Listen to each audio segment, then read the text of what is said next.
Snyder is now cancer-free. But shortly after he concluded treatment, his father, at the age of 69, suffered a massive heart attack.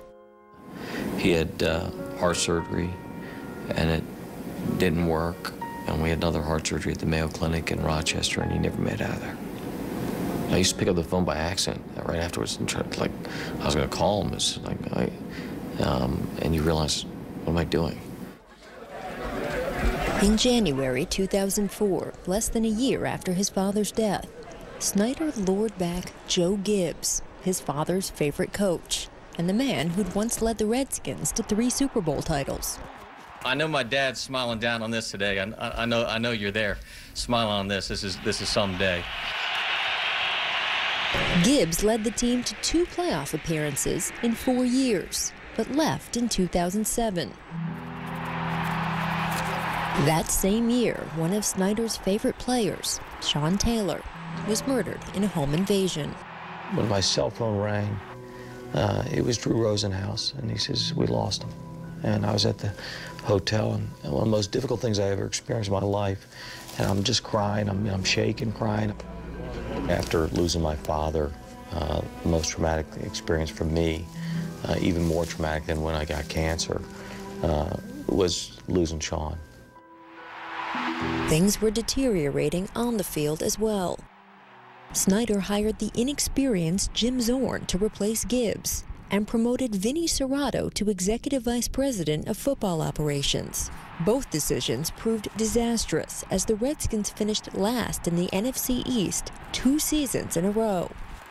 It's awfully embarrassing. It's a hard feeling. And you know, it takes a little bit of time, then you realize I made a mistake, and a big mistake, and several mistakes. Often on Snyder's mind is what his father would have thought. He would have been embarrassed by the last 2 seasons, too. What would he have said to you?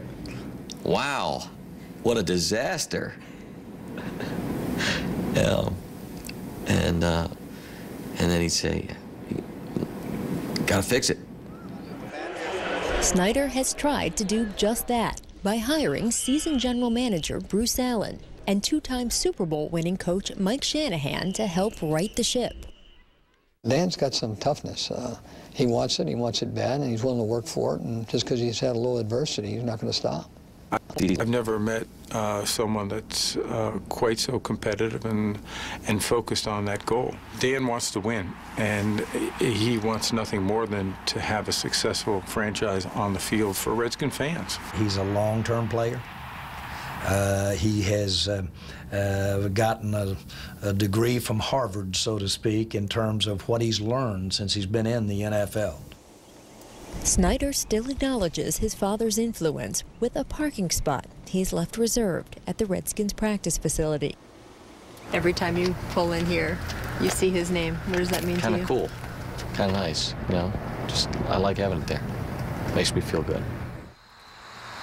Snyder also includes his father in his game day ritual when the Redskins play at home. I go visit my father in the cemetery every Sunday during the season because we would drive in together. When he was alive, we'd go in. It was our thing. And he'd be earlier than 6 in the morning. He'd be downstairs like making noise and trying to cook, and he's a disaster at cooking.